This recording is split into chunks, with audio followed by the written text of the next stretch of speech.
Zanil's heart had never felt so heavy, so hollow, as it did in the days following the birth of her first child. The air in her small home felt thick, heavy with the scent of herbs and smoke, the echoes of strangers' whispers bouncing off the walls. She had endured the long, painful hours of labor with courage and hope, dreaming of the moment she would finally hold her baby in her arms, feeling the warmth of life she had nurtured grow beneath her own skin. But that joy, so raw and tender, was ripped from her hands almost immediately.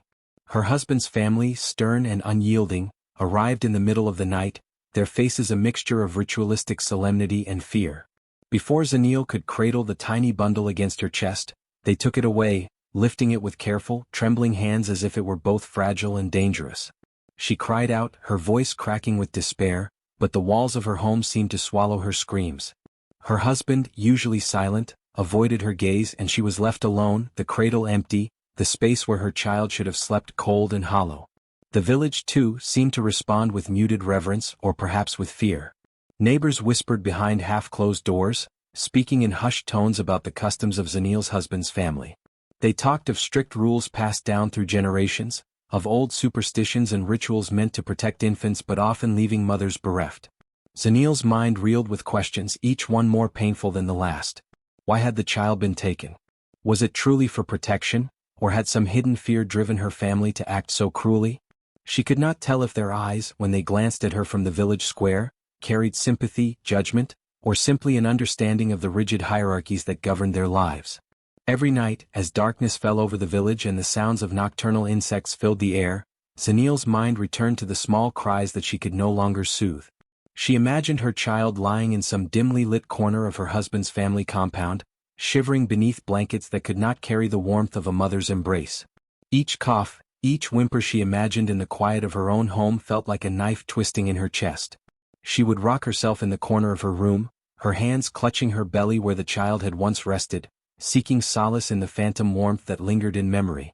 Her nights were endless, a loop of longing and unanswered questions, the weight of absence pressing down until her bones ached and her eyes stung from tears that would not stop. The whispers of the villagers grew louder with each passing day, carried on the wind and through the cracks of the earthen walls.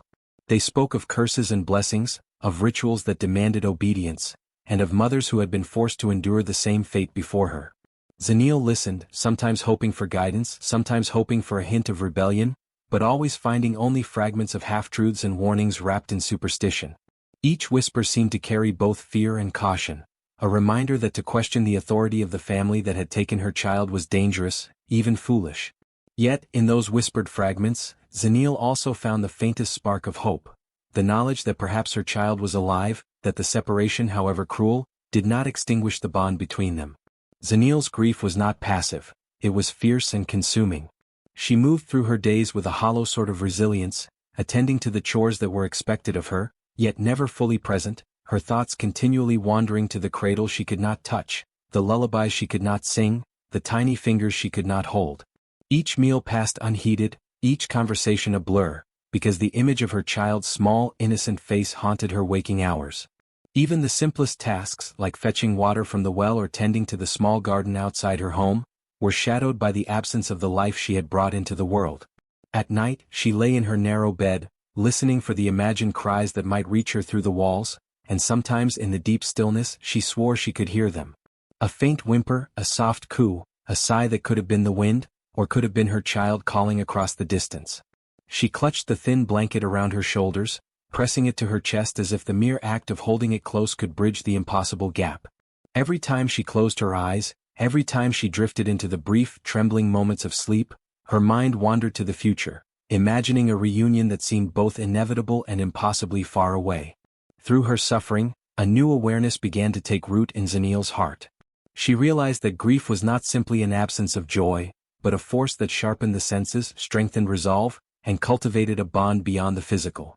The stolen joy of her child, though cruel and unfair, had awakened in her a vigilance she had never known.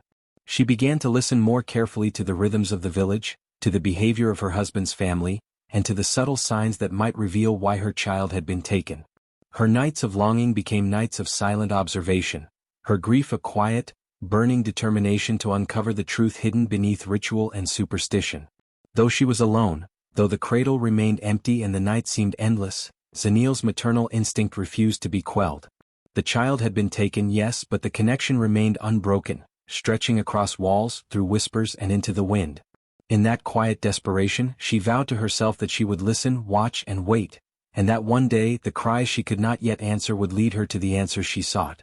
The stolen joy had planted a seed, and from that seed would grow a mother's unwavering courage, a determination to reclaim what was hers, and an unshakable belief that no force, however steeped in tradition or fear, could sever the bond between a mother and her child.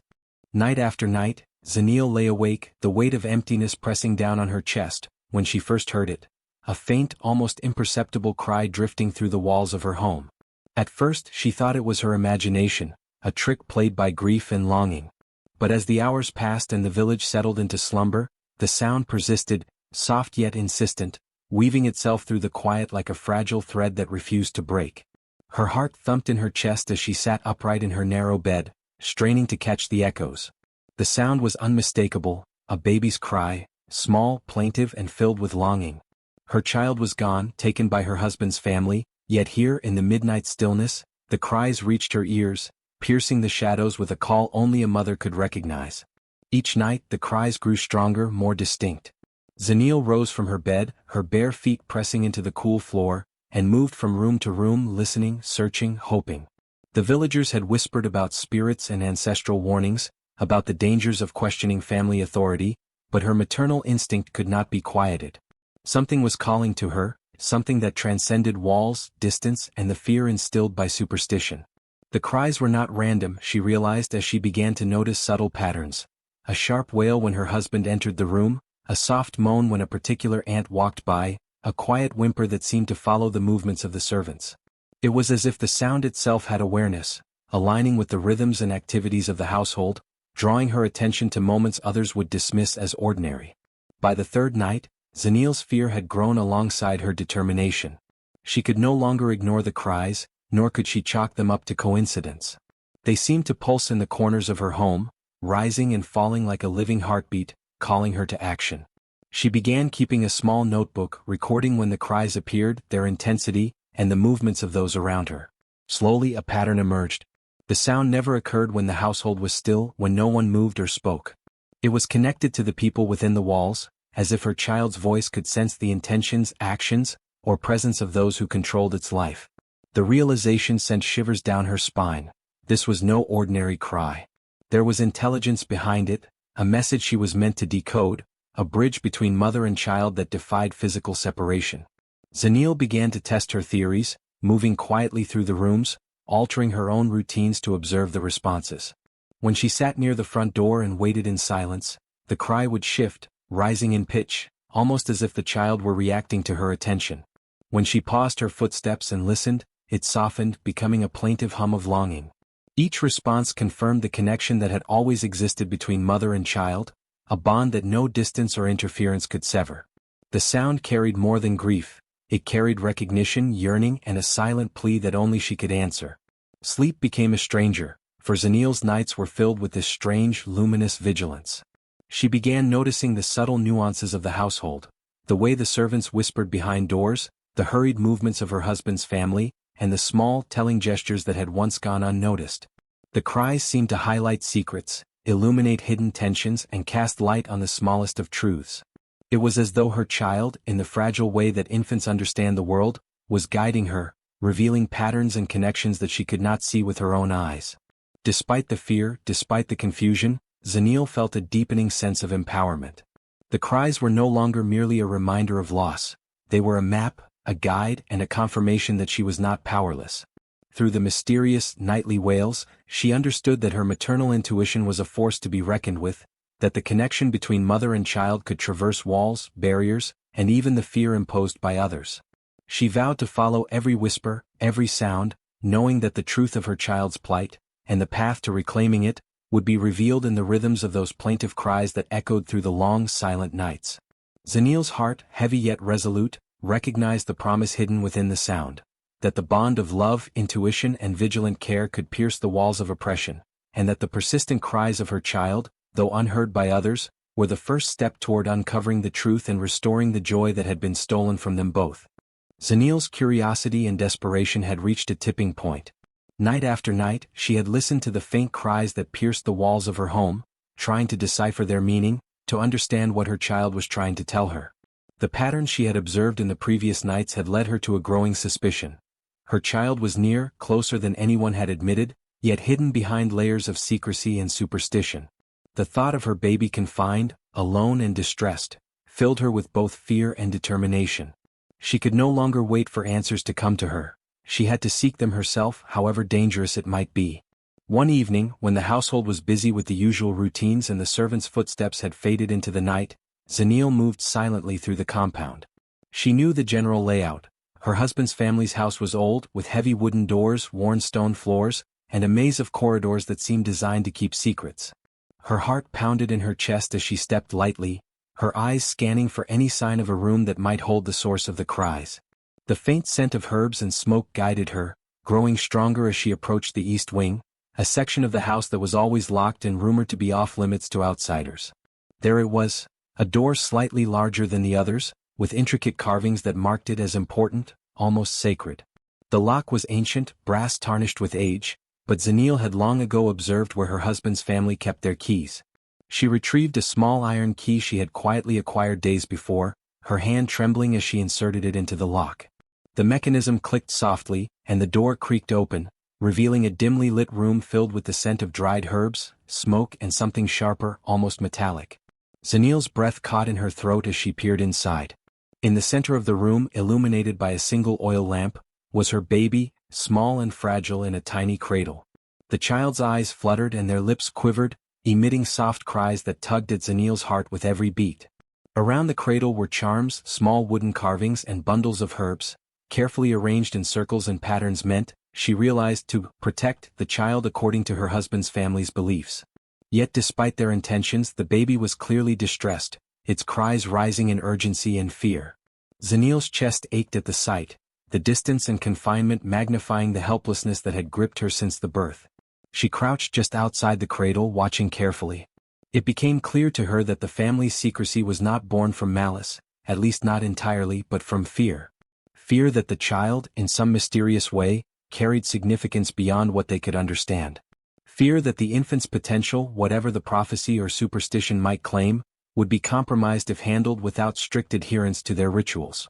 And yet, in their rigid adherence, they had overlooked the one truth that mattered most: the child needed its mother. The herbs and charms could not replace warmth, could not answer the small, plaintive calls for comfort that only Zenil could provide. As she examined the room, Zenil's eyes caught on small details. A piece of cloth from her own dress tucked beneath a charm, traces of her scent carried inadvertently into the protective circle, and the way the cradle had been positioned so that no one could approach without ceremony. Everything spoke of meticulous care intertwined with rigid fear, and Zenil began to understand the delicate balance her husband's family sought to maintain, a balance that had inadvertently caused suffering rather than protection. The baby's cries intensified as if recognizing her presence, and Zenil felt a surge of resolve unlike anything she had ever experienced. She knew now that understanding the family's intentions was only the first step. What mattered was finding a way to connect with her child, to reassure the baby that its mother was near, and to navigate the layers of superstition that had kept them apart. The room that had seemed a prison now appeared as a puzzle, one she would need to solve carefully, patiently, and with cunning. Zenil withdrew silently, taking note of every charm, every pattern, and every gesture that dictated the child's environment.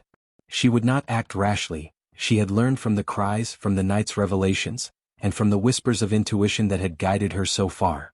Each observation, each detail brought her closer to a solution, a way to reunite with her child safely without invoking fear or anger from the family that held power over the infant. The night deepened and she retreated to the shadows, her heart both heavy and hopeful, carrying with her the first clear vision of the path she would walk to reclaim her child and bring comfort to the small, frightened life that had called for her in the dark. In that hidden nursery, Zenil discovered more than the physical space that separated her from her child. She uncovered the truth behind the secrecy, the intertwining of fear and care, and the first real understanding of what it would take to navigate the family's rigid rules. It was a revelation that sparked both caution and courage, a knowledge that would guide her every step in the nights to come, as she prepared to bridge the gap between mother and child, guided by instinct, intuition, and the unbreakable bond that even walls, locks, and rituals could not sever. Zaniel's heart had been a storm of fear, longing, and confusion since the day her child was taken. Each night, the soft, insistent cries had haunted her, a constant reminder of the bond severed yet not broken. After discovering the hidden nursery and witnessing the charms and rituals surrounding her baby, Zaniel understood that mere proximity would not suffice. There was something deeper at play, something entwined with the village's old ways and the spirits of the ancestors. She knew she could not act blindly, nor could she confront her husband's family without guidance. With a determined resolve, she sought out the village elder, a woman known for her deep knowledge of tradition, prophecy, and the subtle ways of ancestral influence. The elder, a tall woman with silver hair braided in intricate patterns and eyes that seemed to see beyond the physical world, listened patiently as Zaniel recounted the events. The baby taken at birth, the cries in the night, the locked nursery, and the charms that, rather than comforting, seemed to disturb her child. The elder nodded slowly as if she had anticipated this tale, and motioned for Zaniel to sit across from her. "You have been chosen for a test," she said quietly, her voice carrying the weight of generations. "Your child is not ordinary. From the moment of birth, the spirits spoke through the womb, and now, through cries and unrest, they seek their truth. They do not recognize the walls and charms that attempt to protect but instead confuse the spirit. Your baby calls for you because it senses its anchor, its true mother." Zaniel's chest tightened. She had always sensed a connection with her child that surpassed the physical world, an instinct that no one could teach, yet she had never understood the spiritual magnitude of it. The elder continued, explaining that an ancient prophecy surrounded her child, one that had been whispered among the village elders long before Zaniel's birth.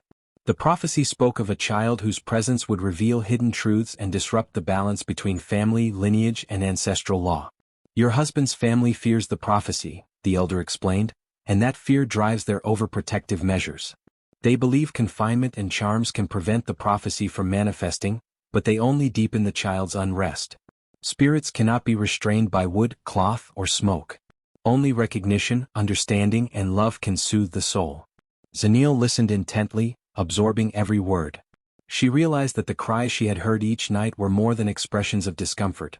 They were deliberate, spiritual signals, a call across realms, a plea for alignment with the mother who truly belonged to the child's life. The baby's spirit was weakened, disoriented by confinement, by the protective measures meant to shield it from imagined dangers.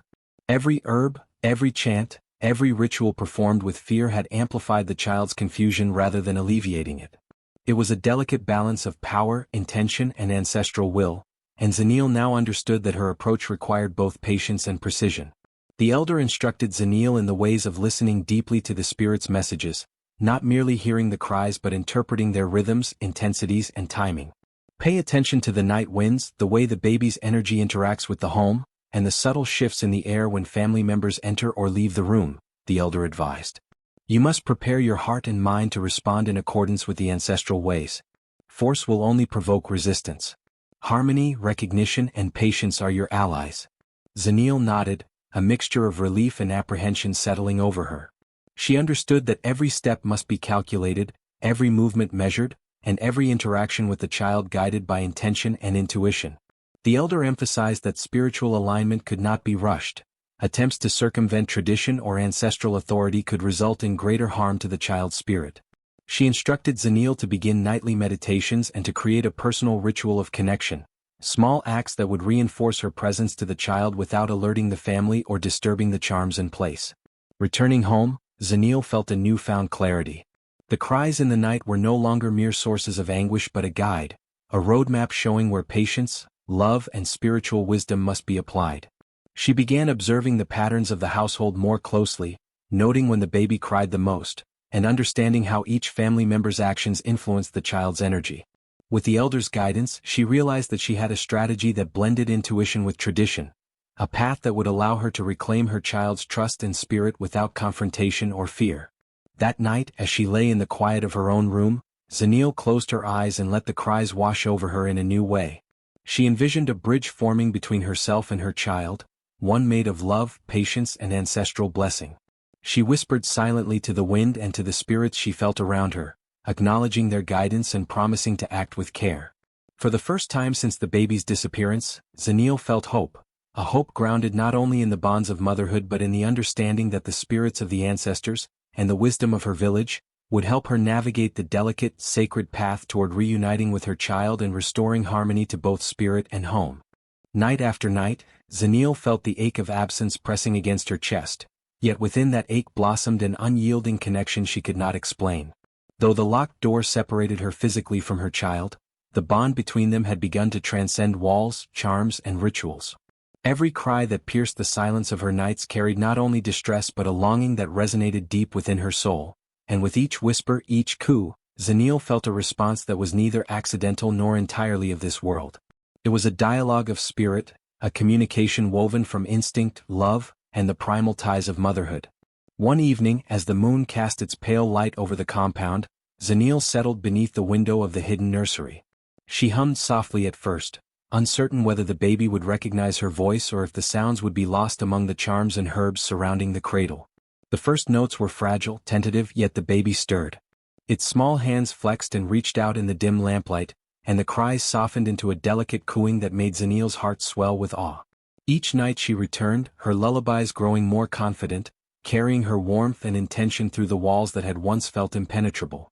The baby's responses became increasingly pronounced. When Zanille shifted her position or changed the melody, the infant would turn its head, eyes wide and attentive, as though tracking the invisible thread connecting them. She discovered subtle patterns. A higher note prompted a ripple of giggles, a soft hum calmed the frantic wails that had haunted her nights. It was a silent conversation, a negotiation of presence and reassurance. She realized that the cries she had once perceived as distress were also a call for acknowledgement, a plea for the recognition of its mother's unbroken love. As the days passed, the transformation became more evident. Where once the infant's wails had filled the nursery with tension, now there were moments of quiet contentment, coos mingling with the faint rustle of herbs and the scent of protective charms. Zanille felt the invisible chains of separation loosening, the spiritual barriers imposed by her husband's family no longer able to fully suppress the bond they had tried to control. The connection was resilient, nurtured by patience and devotion, transcending not only physical distance but also the weight of fear and superstition that had held them apart. Zanille began to experiment carefully, letting her presence ripple in new ways.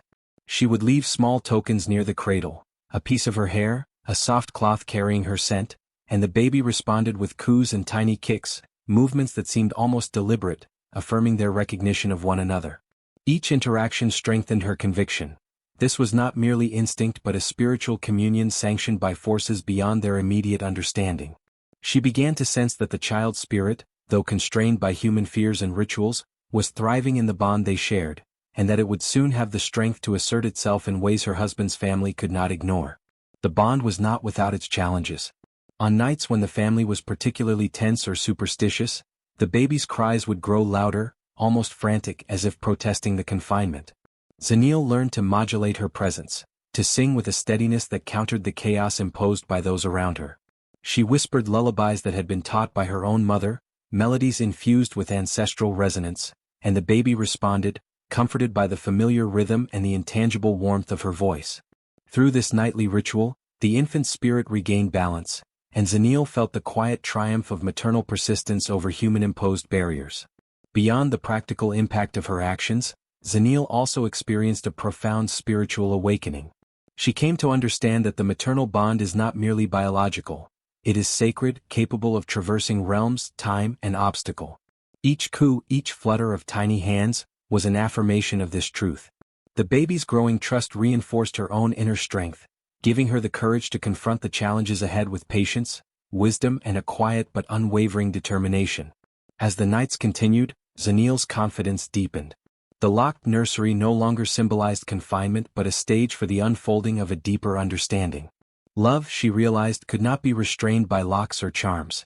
It could reach across walls, touch spirits, and create a language beyond words. Her lullabies, soft and persistent, became the bridge over which her soul and her child's spirit met, proving that separation could never sever the ties of devotion and that a mother's love could awaken hope, courage, and resilience even in the darkest of nights. By the time the village stirred each morning, Zanille felt a quiet triumph. The baby, now calmer, more responsive and visibly comforted by her presence, had become an extension of her own resolve. Every coo, every small gesture reaffirmed the bond that had survived distance, fear, and superstition, a bond that would ultimately guide her toward the truth behind her child's cries and the path to reunification, a bond that could never be broken, no matter how formidable the obstacles placed in their way. Zenil had spent countless nights listening, observing and learning. Each cry of her child had been a guide, a subtle map showing her the patterns, fears and routines of her husband's family. By now, she had memorized their comings and goings, their whispered incantations, and the ways in which their superstitions dictated every action in the compound. It was a delicate dance of vigilance, patience and strategic thinking, and Zenil knew that the time had come to act, not recklessly, but with the quiet authority that only deep knowledge and maternal instinct could grant. She began the night by preparing herself, both physically and spiritually. From the elder, she had learned that confronting the family directly without aligning herself with the spirits could backfire, potentially harming the baby or strengthening the family's fear-driven control. She lit a small bundle of herbs taught to her for protection and clarity, letting the smoke curl around her as she whispered prayers and intentions to the ancestors. Her mind, once clouded with grief and frustration, was now sharp and calm, focused entirely on the task of reclaiming her child safely. As the household settled into its nocturnal rhythm, Zenil moved silently, keeping to the shadows while observing the rituals her husband's family performed around the nursery. She noticed the precise timing of their chants, the careful placement of charms, and the repeated gestures meant to guard the child from imagined spiritual threats. Each motion revealed fear, not malice, fear of prophecy, of ancestral wrath, of consequences they did not fully understand. This insight filled Zenil with a mixture of resolve and empathy. She was not merely confronting cruel relatives, but the chains of superstition and ignorance that bound them. The baby's cries had begun that night, soft at first, tentative, almost as if sensing her presence and courage. Zenil paused to listen, noting the exact pitch and rhythm, and adjusted her approach accordingly.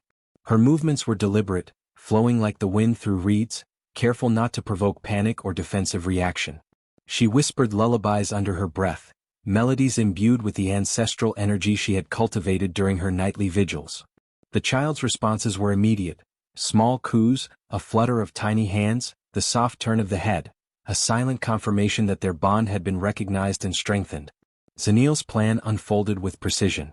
She began subtly dismantling the illusions of threat within the nursery. A charm moved slightly out of alignment here, a whispered correction of ritual there, all in ways that appeared natural to the family's eyes but gradually weakened the rigid control they had over the baby. She understood that fear dictated behavior. When fear was gently replaced with recognition and love, the family's power over the child would diminish. Every action was a silent negotiation, a reassertion of her presence, an affirmation that she was the true anchor of the child's spirit. Minutes stretched into hours, the tension palpable as Zenil waited for the opportune moment. The family's chants slowed, their voices wavering as the baby's energy subtly disrupted their ritual. Zenil watched closely, noting the flicker of uncertainty in their eyes, the small hesitations that signaled her advantage. The night itself seemed to hold its breath, the wind outside hushed, the moonlight steady and watchful, as if the natural world acknowledged the courage flowing through her veins. Finally she took the decisive step. Moving closer to the nursery door, she let her hands hover near the lock, visualizing the protection and blessing of her ancestors. Her heart beat steadily, fueled not by fear but by love and determination. With a careful twist, she prepared to enter, ready to embrace her child and, with ancestral guidance, confront the family with a power they could neither deny nor resist. The night was thick with suspense, yet within Zenil there was a radiant calm, a certainty born of preparation, patience, and the unbreakable bond between mother and child. In that quiet, charged moment, Zenil understood that courage was not loud defiance but the steady, unwavering resolve to act rightly, informed by wisdom, intuition, and love. She was no longer merely a mother separated from her child. She had become a force of justice, ready to restore harmony, protect the innocent, and guide both her child and the family toward recognition of truth and the balance long denied. The night of reckoning had arrived, and Zenil's heart carried both the weight of years of longing and the light of hope that could never be extinguished. Zenil held her child close, feeling the tiny rhythmic heartbeat against her chest, and in that quiet intimacy, a new understanding began to take shape. The nights of anxiety, the endless vigil outside the locked nursery, and the ceaseless cries that had haunted her had all been part of a larger tapestry, woven by fate, misunderstanding, and the deep, unseen currents of the spirit world. With the guidance of the elder and her own growing intuition, Zeniel began to see the truth behind the family's fearful actions. Their restrictions, their charms, and their confinement had not been born of cruelty alone, but of terror, a misguided belief that the child's extraordinary potential was a curse rather than a gift. The prophecy that had so long shadowed her family had been misunderstood. It spoke of a child who would bring balance, insight, and connection to both the human and spiritual worlds, a child whose presence would challenge complacency and ignorance. Zeniel realized now that the baby's cries had not been signs of malice or affliction, but calls for alignment, a request for the mother's presence, for the reassurance that its spirit was anchored, nurtured, and recognized. Each coo, each stretch of tiny limbs, was a signal that, in the proper context of love and guidance, the child's gifts could flourish without fear of corruption or harm. In her meditations and nightly interactions, Zeniel observed subtle cues. The baby responded differently to her touch than to the charms surrounding it, its energy pulsing in rhythm with her voice and presence. She noticed how, when she hummed softly, the infant's cries softened and coos became clear, playful expressions. The locked nursery and the surrounding rituals, intended to protect the child, had only heightened its distress. The very actions taken by the family to guard against an imagined curse had nearly unbalanced the spirit they sought to shield. Armed with this revelation, Zeniel began to plan a gentle unveiling. She did not intend to shame her husband's family with anger or confrontation but to guide them toward understanding, using the baby's responses as undeniable evidence. She orchestrated moments where the child's joy, calmness, and responsiveness became visible through cracks in the household's daily routines. A smile here, a coo there, small, irrefutable signs that the prophecy had been misread, that the child was not dangerous but miraculous in its own right. Zeniel also spent time preparing herself, recognizing that her own voice, once silenced by fear and oppression, now carried authority grounded in maternal wisdom and spiritual insight. She studied the patterns of the household, noting the specific triggers of fear and misunderstanding, and worked patiently to replace them with calm, steady reassurance. She whispered lessons to the wind, to the spirits, and to the baby, reinforcing a sense of safety, harmony, and balance that had been missing from the child's earliest days. When she finally began to reveal the truth, it was in moments of quiet observation rather than loud proclamation. She allowed the family to witness how the infant's demeanor changed in her presence. No longer distressed, the child now responded with curiosity and calm, its energy vibrant and balanced. The formerly fearful rituals lost their power as the family saw, undeniable, that the baby's cries were not curses but calls for connection, for recognition of the maternal bond that had been disrupted. The revelation rippled through the household slowly. What had once been rigid fear softened into awe and respect. Family members began to see the child not as a vessel of doom but as a blessing, a unique bridge between human life and the spiritual currents that had long influenced their village. Zeniel's quiet courage, patience, and attentiveness had transformed the situation. The child's potential could now be nurtured without fear, and the family's understanding expanded beyond superstition into clarity and acceptance. Through this process, Zeniel also discovered the depth of her own wisdom. The nights spent listening, the silent conversations with her child, the meditations with the elder, all had strengthened her insight, patience, and resolve. She realized that maternal love was not simply protective instinct. It was also the ability to perceive hidden truths, to interpret subtle signals, and to guide the vulnerable through confusion toward balance. As dawn broke over the compound, the cries that had once filled the night had transformed into soft, contented coos. Zeniel held her child securely, feeling the warmth, trust, and unspoken communication that had developed through their shared ordeal. She understood now that the baby's extraordinary potential, once feared, could flourish under the guidance of love and understanding, and that the bond they shared was both the key and the safeguard for the life that had been nearly stifled by misunderstanding. In that revelation she found both triumph and serenity, the quiet affirmation that truth, patience, and maternal wisdom could illuminate even the darkest corners of fear and superstition. The dawn was pale and trembling as Zeniel prepared for what she knew would be the decisive moment. Months of vigilance, countless nights of listening to the cries that no one else could understand, and the slow, deliberate gathering of knowledge and courage had led to this night. With the guidance of the village elder, she had learned the ancient rites that could dissolve the chains of fear and superstition that had bound her child. These were rituals not of vengeance, but of restoration, a weaving of love, spiritual alignment, and ancestral authority to reclaim what had always rightfully belonged to her. The elder arrived at the compound under the cover of dusk, carrying bundles of sacred herbs, carved wooden talismans, and a small silver bowl filled with water drawn from the river at dawn. Zeniel followed the elder's instructions precisely. She prepared a circle within her own modest quarters, one that would serve as a bridge between her child, and the spiritual forces that had watched over the household since the prophecy had first been misinterpreted. The air was thick with anticipation, a mixture of smoke, incense, and the scent of damp earth from the recent rains, and the cries of the baby, once full of distress, now carried a hint of expectation, as though it sensed the change that was coming. The ritual began simply with the soft incantations taught by the elder. Zeniel's voice, steady and clear, carried the intent of her heart, to replace fear with love, control with trust, and restriction with nurture. She sprinkled the sacred water around the circle, allowing the droplets to glimmer like liquid moonlight as they fell. She burned the herbs slowly, their smoke curling upward in spirals that seemed to form patterns of protection. Her child, held securely in her arms, responded immediately, settling into a state of calm she had never seen before. The coos and small stretches of tiny limbs felt like affirmations, as if the baby itself understood that a turning point had arrived. Inside the family compound, tension was palpable. The elders of the household, along with Nkosana, her husband, had gathered, uncertain, fearful, and curious.